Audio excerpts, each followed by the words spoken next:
Bendito Deus, Pai querido, Senhor da glória, nós estamos em Tua presença, Senhor.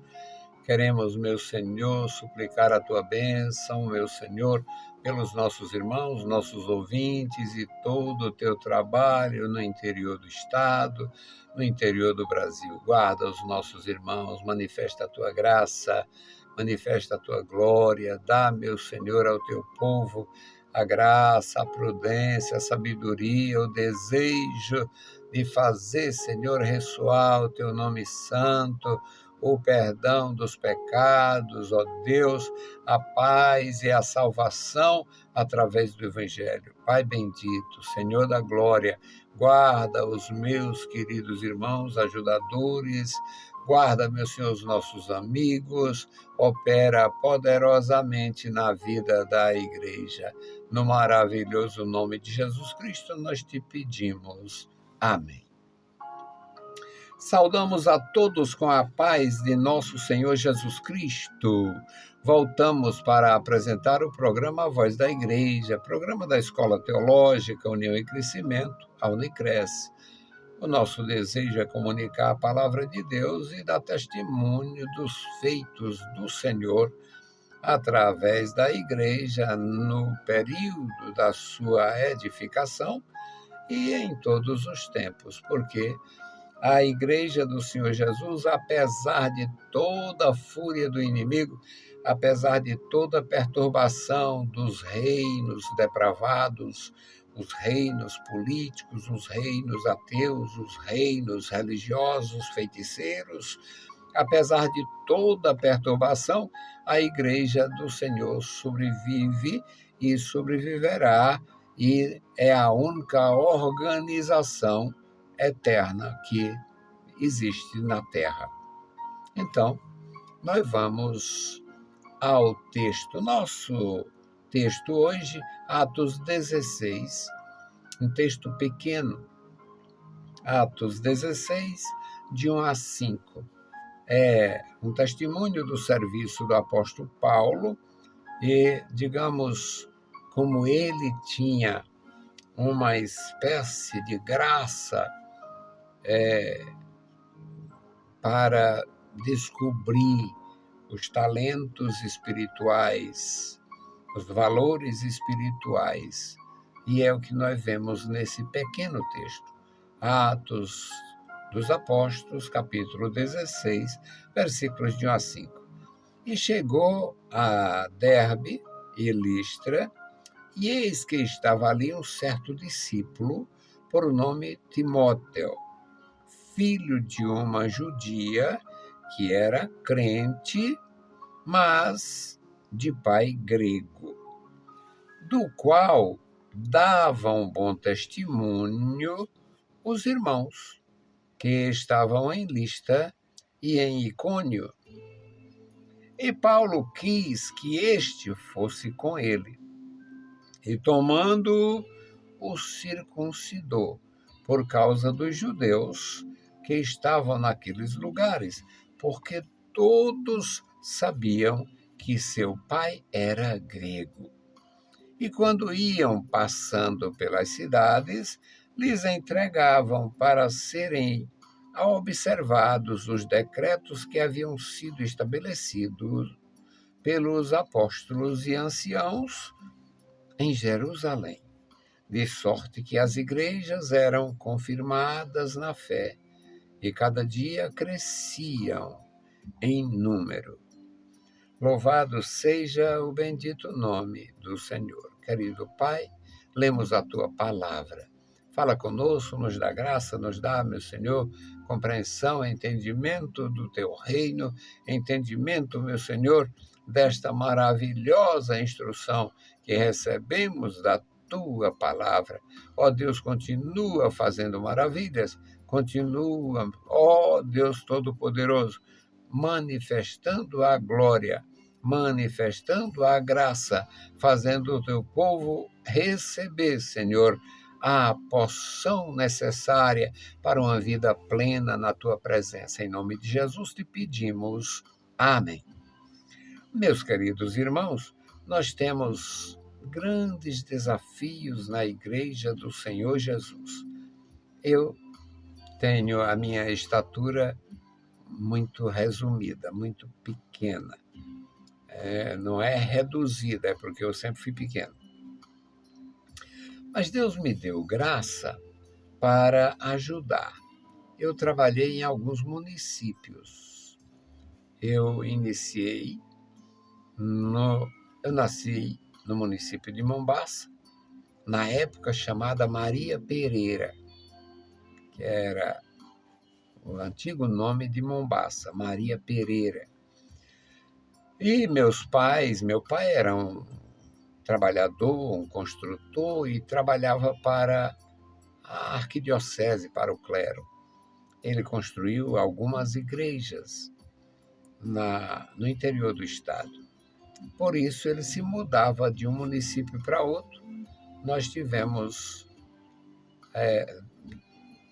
quando eu ainda muito pequenininho, eles se mudaram, meu pai se mudou de Mombaça para Aiuaba.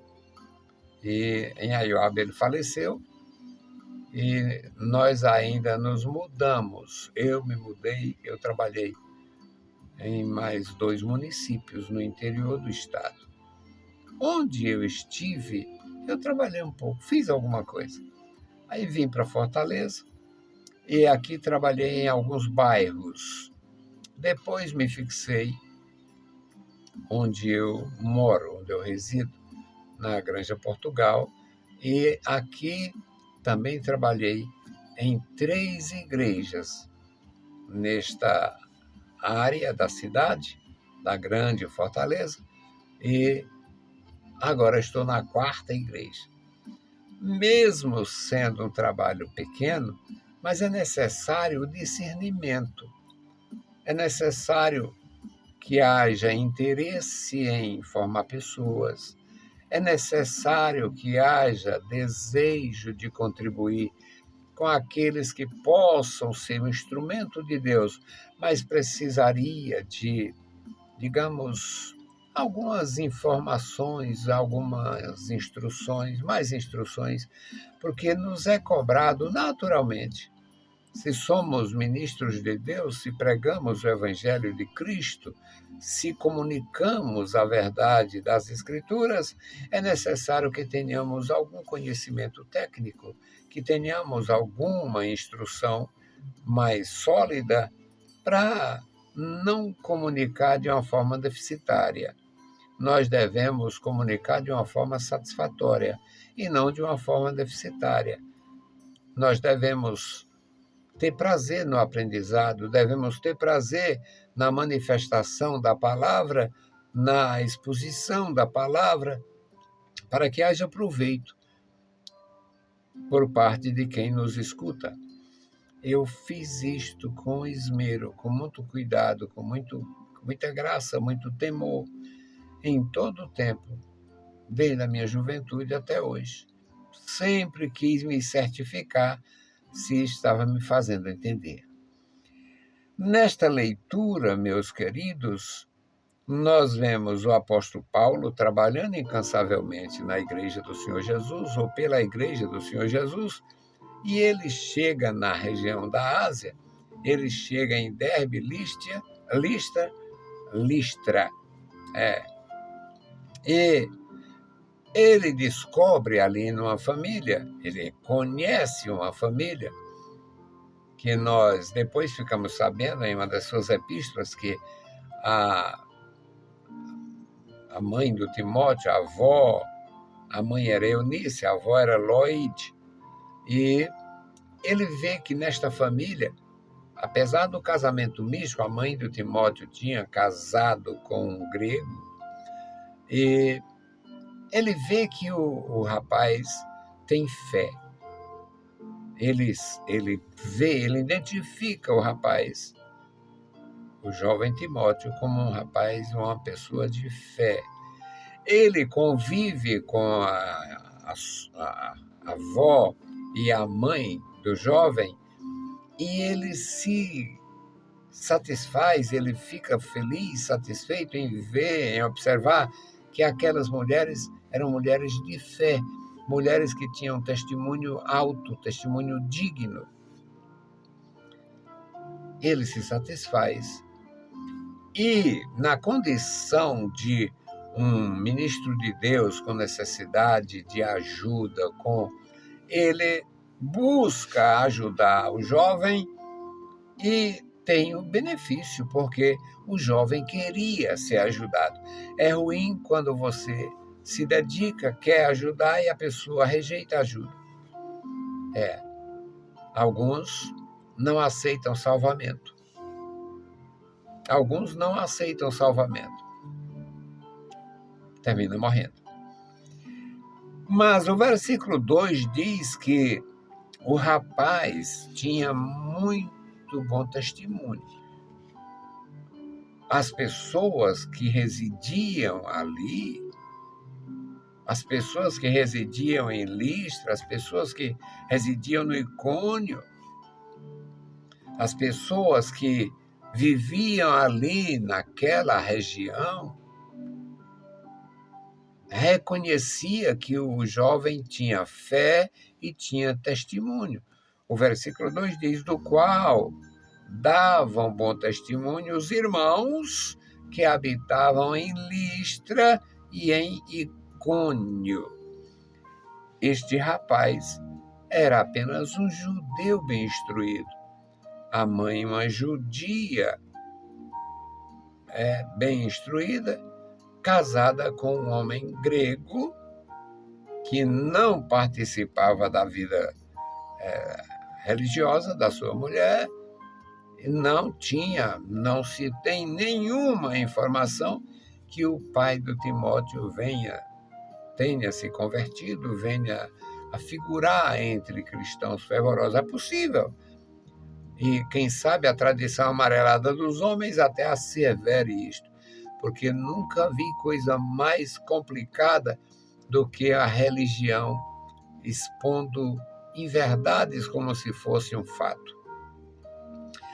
E os irmãos davam bom testemunho. Esse rapaz é decente, este rapaz é crente, este rapaz tem fé, este rapaz tem testemunho. O versículo 3 diz que o Paulo se interessou. Paulo quis que o rapaz o acompanhasse na missão. Era muito necessário. Todos os apóstolos de Jesus Cristo, cada discípulo de Jesus Cristo, tinha necessidade, eu diria urgente, de cooperadores que tivessem a mesma fé, que pudesse fazer o trabalho conjunto. Então, Paulo quis levar o Timóteo na sua viagem, na sua missão. Paulo praticamente não parava. E ele demonstrou interesse de levar o jovem. Paulo quis que este fosse com ele. Mas, para que isto acontecesse, precisava convencê-lo a se submeter à circuncisão, porque o pai dele era um homem da Grécia, um grego. E o rapaz se torna um destaque, a família tinha destaque, e todos sabiam que ele era filho de um pai grego. Portanto, aqueles irmãos, aquelas pessoas iam estar de olho nesta condição.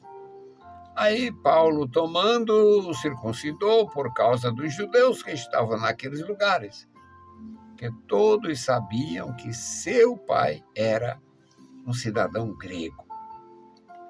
Quando iam passando nas províncias, nas sinagogas, nos lugares, eles entregavam os documentos ou os registros em Jerusalém, que autorizava o trabalho de Paulo entre os gentios, e apresentavam aquilo ali. Passando pelas cidades, lhes entregavam para serem observados os decretos que haviam sido estabelecidos pelos apóstolos e anciãos em Jerusalém. Toda vez, todo o tempo que Deus levanta pessoas, é possível haver oposição, questionamento, é possível haver inquietação de alguma forma. Agora imagina quando Deus levanta um homem como Saulo, um fariseu zeloso, um fariseu com a fé extremada. É por esta razão que ele se torna testemunha ocular da morte de Estevão, do sacrifício que foi feito. Paulo se torna testemunha ocular, até porque, mesmo ele ainda não sendo um fariseu, naquele momento da morte, ele é visto como um jovem que serviu, de alguma forma, a estrutura, e ele presenciou, digamos, e ajudou. Foi ele quem guardou as roupas dos algozes para serem trocadas após o apedrejamento de Estevão. O versículo 5 diz que as igrejas eram confirmadas na fé. A confirmação na fé, meus queridos irmãos, tanto é necessário quanto é bom. E a confirmação dessas igrejas, de alguma maneira, exaltava o Senhor pela firmeza do serviço apostólico do Saulo, transformado em Paulo, e pela maneira como ele se empenhou em ajudar a igreja na sua formação. De sorte que as igrejas eram confirmadas na fé e cada dia cresciam em número. A igreja edificada, dependendo do Senhor, dependente da glória, da grandeza, da misericórdia do Senhor, a igreja se torna uma instituição de formação que agrega valores para o reino de Deus.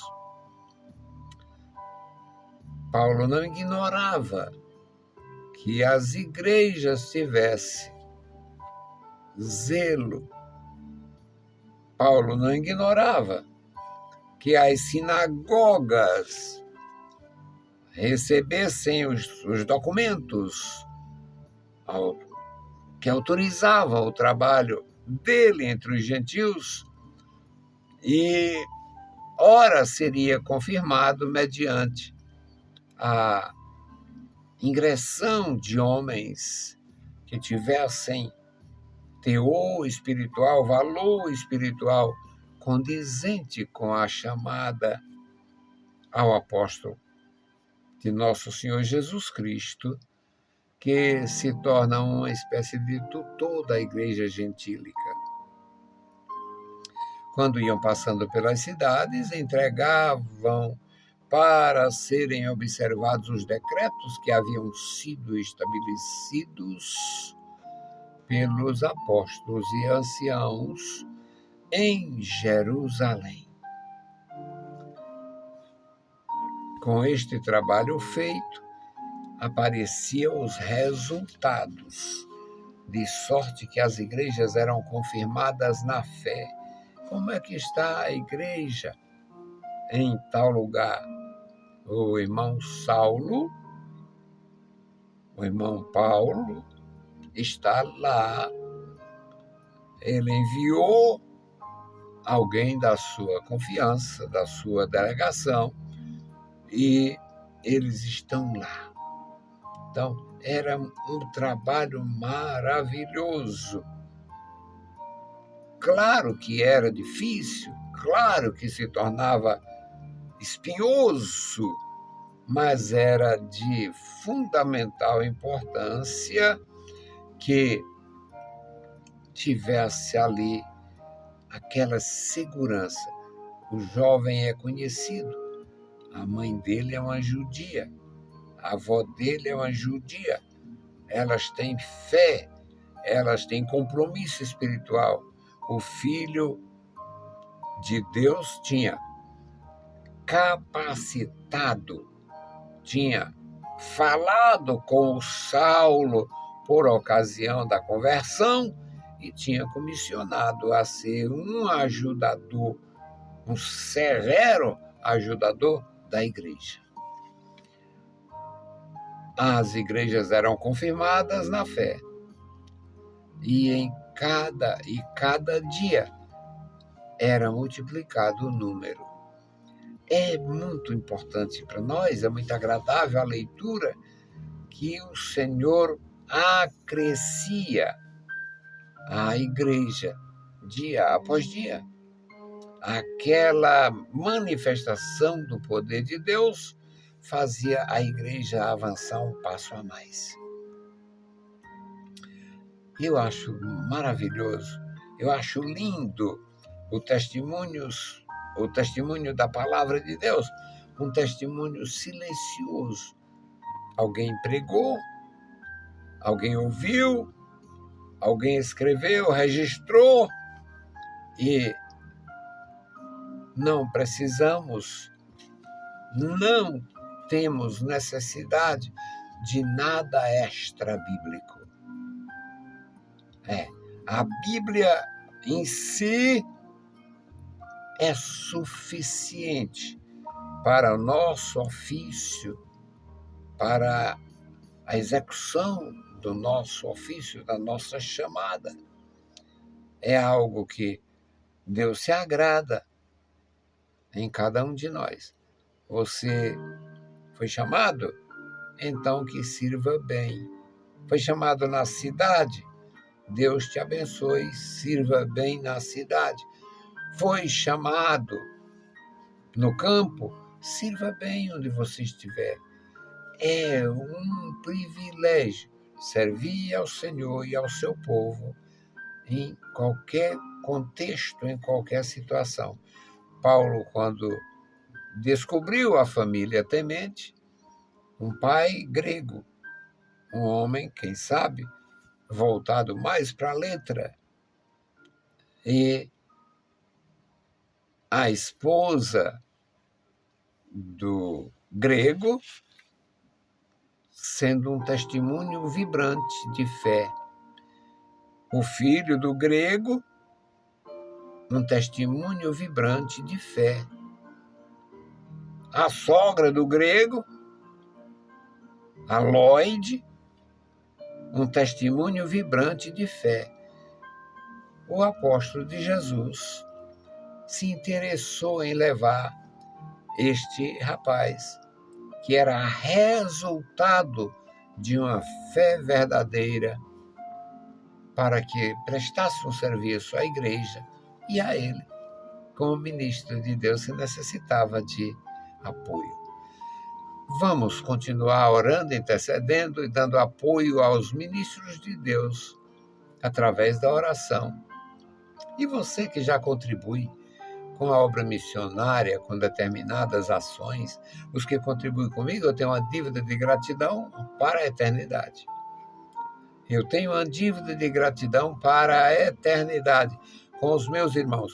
Tinha uma querida irmã que já foi para a glória, e ela vivia muito bem, tinha o dinheiro dela, tinha a condição dela, a condição social favorável, e eu brincava com ela, que ela não comprava um centavo fiado em nada, nunca. Ela não comprava, não devia um centavo.